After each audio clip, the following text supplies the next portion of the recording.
everybody, Scott here with another deck profile video, and this profile video is about Gordrakk OTK, and I'll tell you why it is called Gordrakk OTK.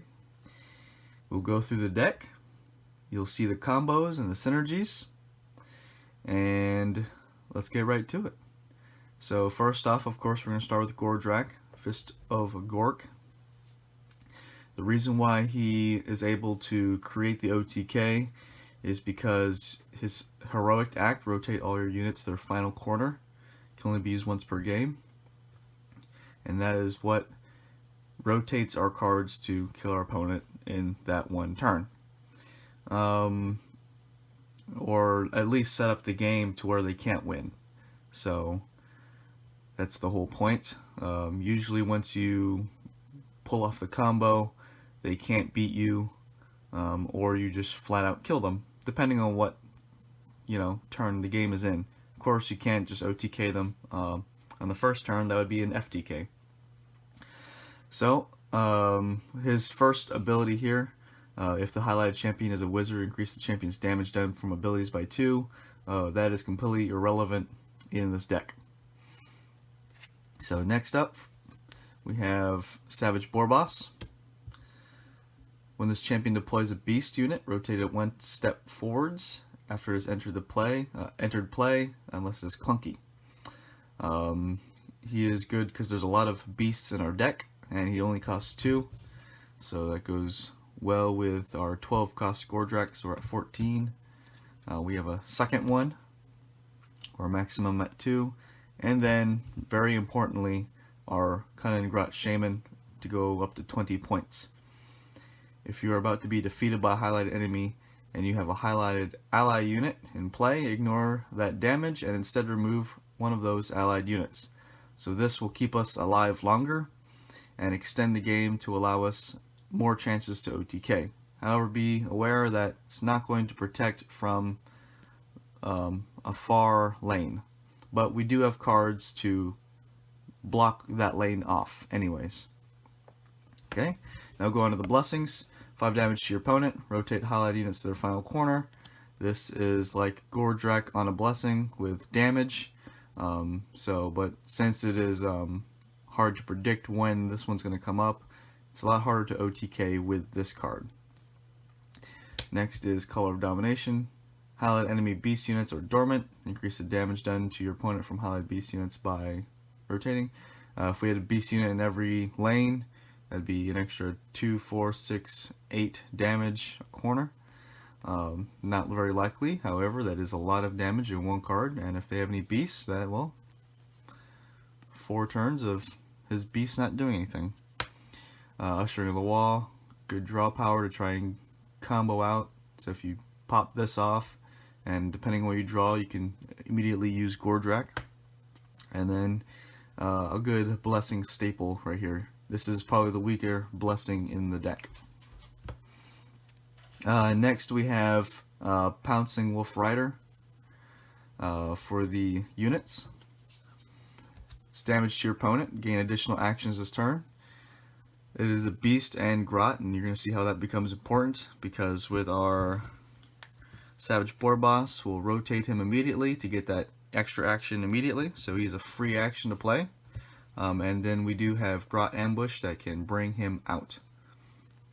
And with Gordrakk, if he comes into play, he can rotate all the way around to get you those 2 actions.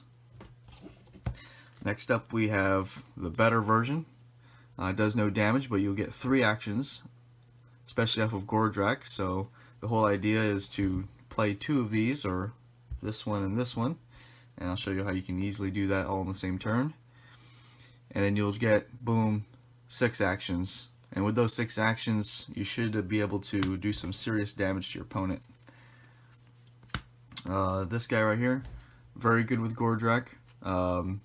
Essentially, if he's on the field, doesn't matter what corner he's in, he's going to wipe most of your opponent's field off the game. So he's going to rotate all around, deal a point of damage, and boom, they lose 3 lanes worth of units. it's very hard for people to come back from a, you know, a 6-action wipe your field sort of game state. They probably have like 1 or 2 cards in their hand, and you have, you know, 5 cards in your hand or something like that. At the end of that turn, tons of damage, dudes in play, they can't come back, guys.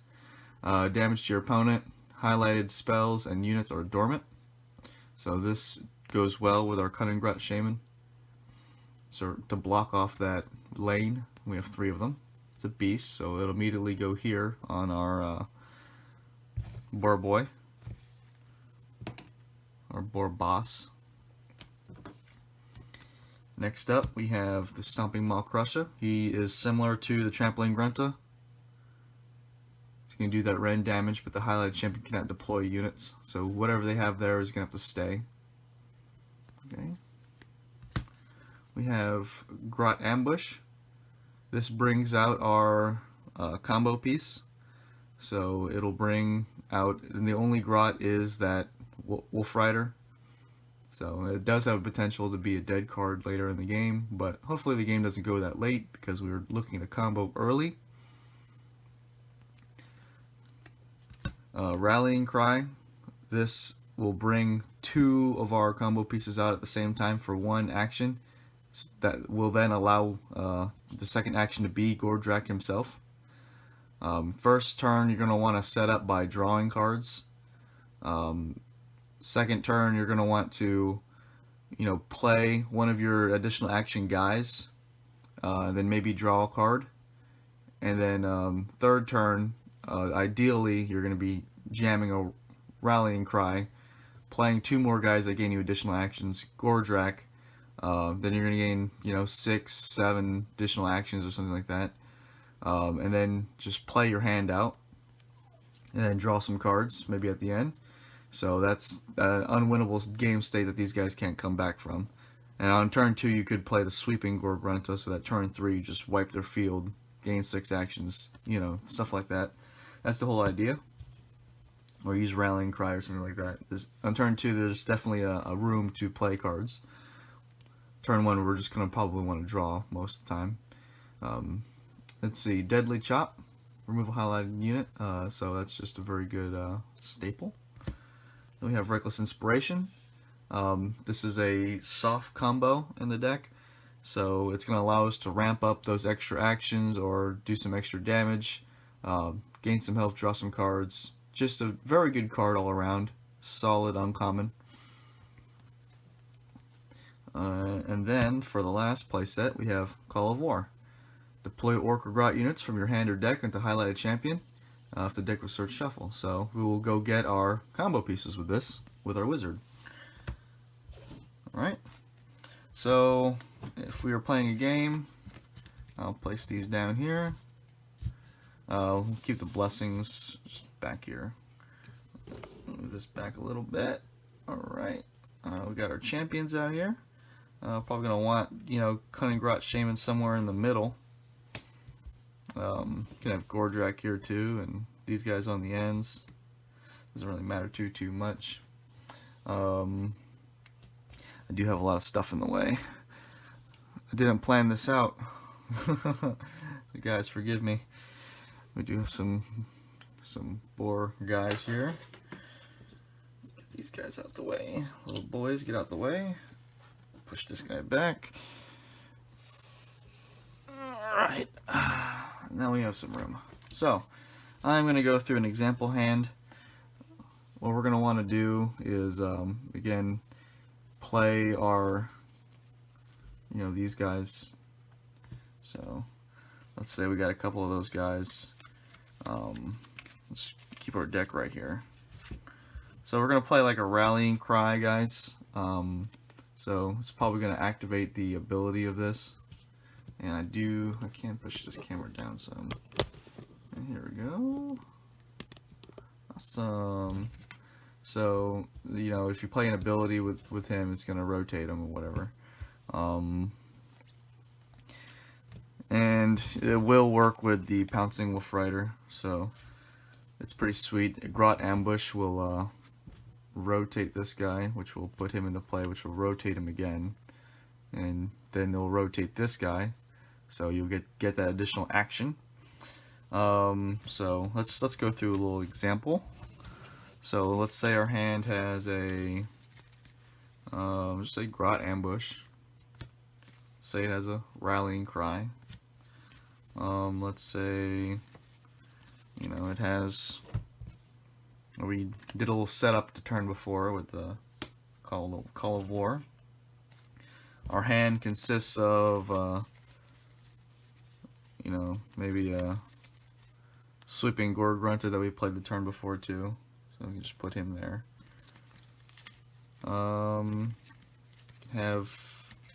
Let's see, where are those? Maybe two of these guys? We have one or two, whatever. We'll go for the nut draw right now. Let's get two of those, and then what's next?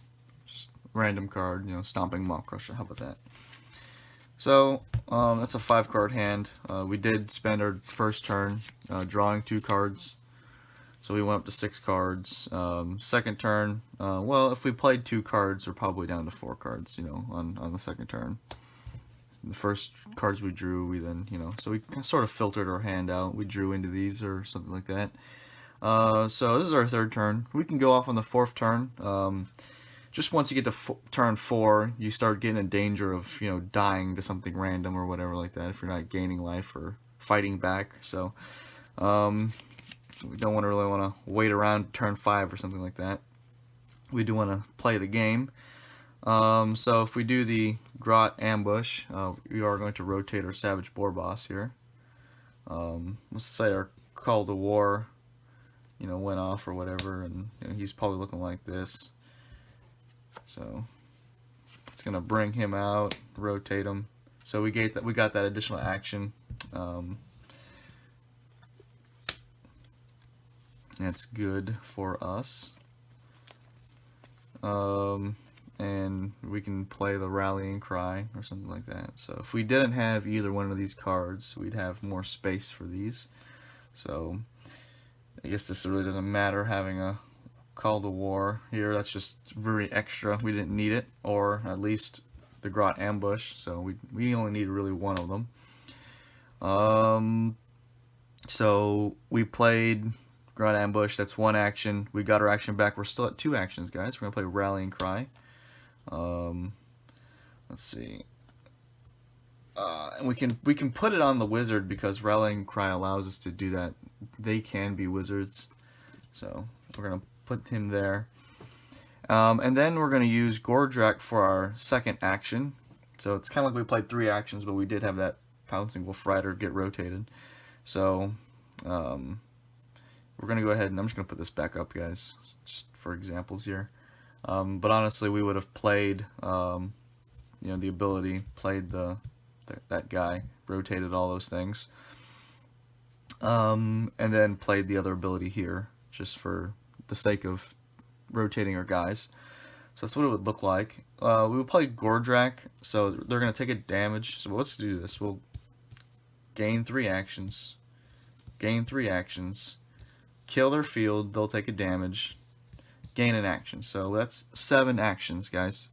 I think we did have one. Do we have 1 card in our hand or something like that, or 0 cards? We can say we had like a card in our hand or something like that.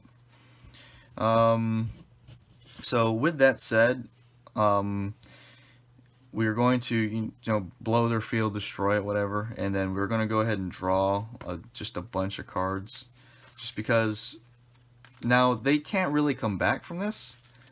So, and the reason why they can't come back, guys, is because we destroyed their field, and then we're never going to have to draw cards again, or that's the whole idea. So, while the combo is decently easy to get off, we don't have to draw cards anymore, and it'll be like something like this. So I'm going to just use those actions to just draw lots of cards. So 1, 2, 3, 4, 5, 6, 7 cards. So I'm never really gonna have to draw cards again. My field's gonna be empty next turn. And then now these Reckless Inspirations are going to sort of push things along quicker to do a lot of damage. So all these are gonna go away. Our opponent is reeling. He's probably drawn cards at this point. So now we're just gonna go for rotation of our dudes. So I'm gonna play the Stomping Maw Crusher. Just gonna rotate our boar boss and then rotate him one step forward. This also rotated from that point of damage. And then I'm gonna just play another Stomping Maw Crusher. It's gonna rotate. So that's what we're going for. And then next turn we do have our Deadly Chops to go with Cunning Grot Shaman and Call to War and things like that. It's gonna be our turn. They might play some dudes. Take 2 Rend. Now they can't deploy units with this Maw Crusher, and we do have the Boar in our deck that could stop them from playing, or it makes them dormant. So that's very good there. We can go for. You can use these Reckless Inspirations. So for example, we can. Well, I think it's better just to use Call of War right now. So we'll just Deadly Chop their guy, do a point of damage to them, Call to War, rotate him again. That way the ability is going to rotate the Cunning Grot Shaman again, and then our Call of War will make them rotate completely. It'll be come back to us. They still can't deploy stuff, so they'll take 3 damage. Call of War, rotate, and we'll go get our guy. What we want to do, we get a Orc or Grot. We're just going to want to get the last, sort of combo piece that we didn't get before. We can get Sweeping Gordrakk to just wipe their field again. So that's perfectly fine. And in fact, I can show you that. So if we have this guy right here, you're going to use Reckless Inspiration. So it's going to rotate them all the way. So it's a combo. Play him, play this, and they lose their field. Or you can wait a turn, lose their field a turn earlier or a turn later, depending on how you look at it. Gain 2 health and draw a card. So that's probably more, you get more value that way. But we don't know what their field looks like at the moment. We'll just play another Wall Chanter. Alright. It's going to come back around to us. These guys are going to go away like this. And I'm going to go ahead and play another Stomping Maw Crusher. It's going to rotate my Stomping Maw Crusher by 1. And we're going to get that additional action. Sorry, guys. So we have 2 actions still. Oh, and this went away. So that's nice. We're going to play our... let's see. Do we want to do anything? So we can use Reckless Inspiration. So nothing will exhaust at this point. It's better to use it next turn. We do have 2 additional actions to use. So it'd be nice if we got some abilities to make these boar bosses rotate. We did use that Deadly Chop with Cunning Grot Shaman. But we'll go ahead and we can just draw 3 cards here, I guess. Yeah, seems pretty good. We'll just draw 3 cards. 1, 2, 3. So we can rotate our guys now. They're going to take 2 damage. We get another action. And here we go. We'll just start playing some sweet stuff. So we can Deadly Chop here. They can't play dudes here. They probably play dudes here. So Deadly Chop there. Rotating this guy.